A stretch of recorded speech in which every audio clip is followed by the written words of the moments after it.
नमस्कार, RB news में स्वागत है आपका और मैं हूं आपके साथ शमा प्रवीण। नए अंदाज में आपके शहर, गांव और कस्बे की खबर पहुंचाएंगे हम। आप तक पहुंचकर आपकी आवाज़ उठाएंगे हम। आपके सरोकार से जुड़ी खबरें भी दिखाएंगे हम। सरकार तक आपकी बात पहुंचाएंगे हम।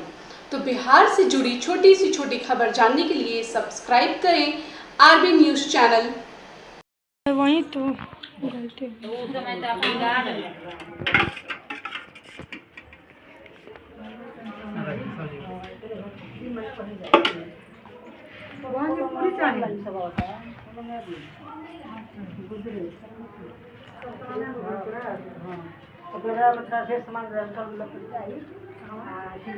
देख रहे हैं इंडिया बोल रहे मीडिया में आपका स्वागत है। नमस्कार, आप देख रहे हैं आरबी न्यूज़ चैनल और मैं हूं आपके साथ काजल राजा। इस वक्त मैं रोहतास जिले के प्रजापिता ब्रह्मा कुमारी ईश्वरीय विश्वविद्यालय विक्रमगंज में उपस्थित हूँ।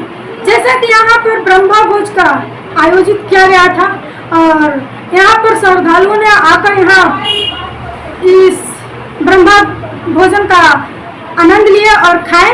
तो आइए आप इन लोग से जानने का प्रयास करेंगे यहाँ के और भी विशेषताओं के बारे में कि कैसा ये क्यों ये सब मनाया जाता है ब्रह्मा भोजा ब्रह्मा। इस सारी जानकारी मैं वीडियो के माध्यम से आप लोग तक पहुँचाने का प्रयास करूँगी। तो माता जी आई हैं और यहाँ पर ये ब्रह्मा भोज का खाइए, इनसे जानने का प्रयास करेंगे। माता जी, हमारे चैनल में आपका स्वागत है। मैं ये रहने वाली विक्रमगंज थाना करते हैं। मेरा नाम मैं इस ईश्वरीय विश्वविद्यालय में जुड़े हुए 2008 से जुड़े हुए हैं और चल रहे हैं। ब्रह्मा भोजन इसलिए करते हैं मनाते हैं कि जब हम लोग यहाँ बाबा के जीते जी मर जाते हैं, जीते जी मर के जीते जी मर कर हम लोग ब्रह्मा भोजन। अच्छा, आप जो भी यहाँ पर हैं, क्या यहाँ पर आने से क्या कर रहा है? बहुत शक्ति मिलता है। ये ब्रह्मा भोजन खाने से शक्ति मिलती है। ये कौन से बाबा? ये शिव बाबा स्वयं सबका मालिक एक बड़े भगवान है। प्रजापिता ब्रह्मा कुमारी ईश्वरीय विश्वविद्यालय से ये संस्था चलता है। बहुत अच्छा और भी प्रयास करेंगे। माता जी आप बताइए। मैं रिटा बहान जम्मू की रहने वाली हूँ। आप यहाँ ब्रह्मा भोजन और बाबा के घर में जैसा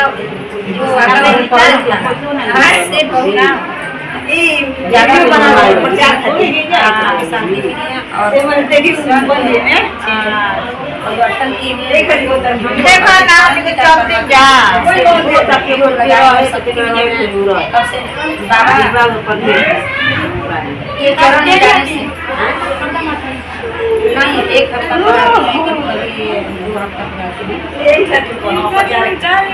और एक माता जी इनसे भी पूछने का प्रयास करेंगे आप ब्रह्मा भोजन की कैसा अभी आप न्यू है? अच्छा अभी आप पहली बार आए? आप कहाँ से? आप आज आएंगे न्यू? कैसे आएंगे यहाँ जानकर? दीदी बोली है। चलिए कोई बात नहीं, ये माता जी अभी न्यू है, हालांकि यह भी नहीं जानती है और जान जाएंगे। ओम शांति। आज हम लोग नवरात्र के शुभ अवसर पर आज हम लोग चैतन्य देवियों के झांकी प्रजापिता ब्रह्मा कुमारी ईश्वरीय विश्वविद्यालय में रखा गया, जिसमें दुर्गा, लक्ष्मी और सरस्वती के रूप में हम लोगों ने उसको दिखाया कि कल का भारत ऐसे ही हम देवियों जैसे ही हमारा प्रजापिता ब्रह्मा कुमारी ईश्वरीय विश्वविद्यालय का लक्ष्य है कि इन देवियों जैसा ही कल का भारत होगा, क्योंकि आज से 5000 वर्ष पहले हम लोग देवी देवता के रूप में थे। ये जो नवमी क्यों कहा गया है, नवरात्र, जो माँ के कोख में बच्चे रहते हैं तो 9 महीने जो होते हैं वो 9 रात और दिन भी रात के समान होता है, रात दिन एक समान उन माँ के लिए होता है, जो कि वो माँ 9 दिन जब पेट में उनके बच्चे होते हैं तो जो 9 दिन का समय होता है वो व्रत में ही वो गुजारती हैं।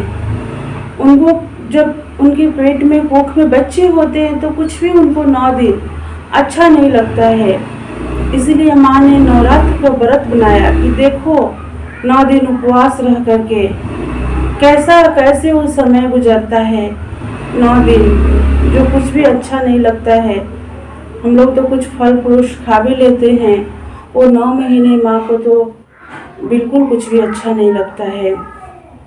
और एक प्रसंग है इस पर कि नवरात्र पर ही कि काश वह सुबह नवरात्र की 9वीं सी होती, काश वह सुबह नवरात्र की 9वीं सी होती, जो हर किसी के नज़र में बेटियां देवी सी होती।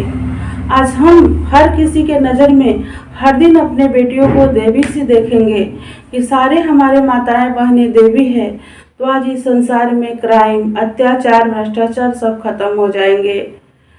इस 9 दिन के समय से हम लोग को ये सीख मिला कि 9 दिन में जितनी शुद्धता पवित्रता रहती है, उपवास यानी ऊपर में जो रहता है उसके हम याद में रहे, वाश करें, ऊपर में अपने बुद्धि को वाश करें। और जो 9 दिन में हम लोगों को पवित्रता शुद्धता से इतनी बुद्धि हमारी अच्छी हो सकती है, सुंदर पवित्र मन हो सकता है। 9 दिनों में आज लहसुन प्याज तक भी नहीं खाते हैं, जो इतनी हमारे 9 दिनों में हमारे में ताकत आ सकती है। माँ 9 दिन में ये शुद्धता क्यों कहा शुद्ध खाने के लिए? तो अगर 9 दिन ही क्यों, अगर मुझे शांति में सुखमय रहना है तो हम क्यों ना हमेशा इस माँ को कहना माने। इस माँ के 9 दिन ही कहना क्यों माने? माँ के तो कहना हमेशा ही माना जाता है।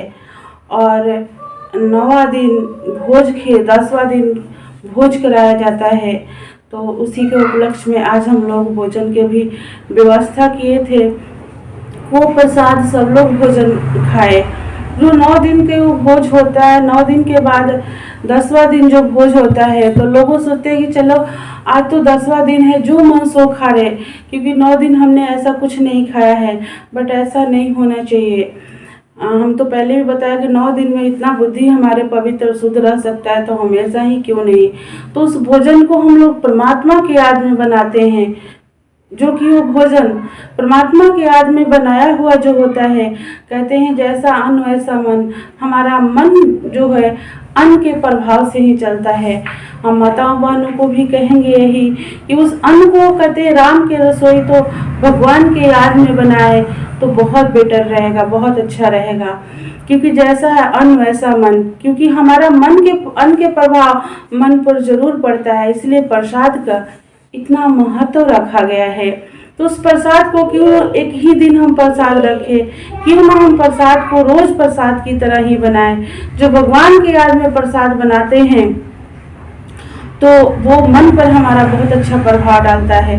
जो कि जब हम लोग कुछ खाना और प्रसाद बनाते हैं तो यहाँ तक कि फ़ोन से हम किसी से बात भी नहीं करते हैं, और उतना समय भगवान के याद में या भगवान के कुछ भजन लगा करके आप खाना बनाएंगे तो बहुत ही हम लोगों को खाने में स्वाद भी बढ़ जाएगा और मन भी हमारा पवित्र रहता है। कहते हैं 10 हरा। 10 हरा के मतलब क्या होता है? 10 हरा का ये अर्थ होता है कि 10 को हमने हरा दिया। कौन सा वो 10 है? जो रावण को हम लोग दशहरे के दिन मारते हैं, वो रावण हमारे ही अंदर के 5 पति और 5 पत्नी के 10 ये मोह, काम, क्रोध, लोभ, मोह, अहंकार का प्रतीक है। जो 10 को हरा देते हैं, हम लोग मार देते हैं, तो ये हमारे अंदर के ये कमियां कमजोरियां को मारना है।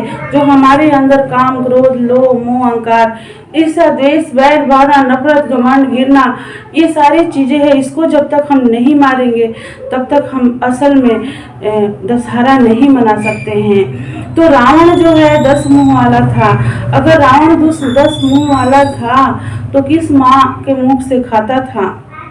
भाव से किस मुख से खिलाती थी जो सारे को पेट भर जाता था, किस दरवाजा से निकलता था और किस माँ से वो जन्म लिया था। और मंदोदरी के पिता इतना तो मतलब गरीब भिखमंगे तो नहीं थे बेचारे कि 10 मुख वाला से शादी करेंगे। देखिए क्या होता है कि एक गरीब भी बच्चा होता है ना, गरीब के ही बच्चिया तो अपने बच्चे को 2-10 मुख का एक अंगुली भी ज्यादा हो जाता है तो कहते हैं उसका 6 अंगुली है एक हाथ में, उससे शादी नहीं करेंगे। और मंदोदरी के पिता तो आपको पता होना चाहिए, पता भी होगा कि वो राजा के बेटी थी। भला राजा के बेटी 10 मुख वाला से उसका पिता कैसे शादी कर देंगे। 10 मुख का प्रतीक ये बुराइयों का ही है। जो बुरा हम व्यवहार किसी से करते हैं तो बुरा जब तक हम अपने संस्कार को खत्म नहीं करेंगे तब तक रावण नहीं मरेगा। और राम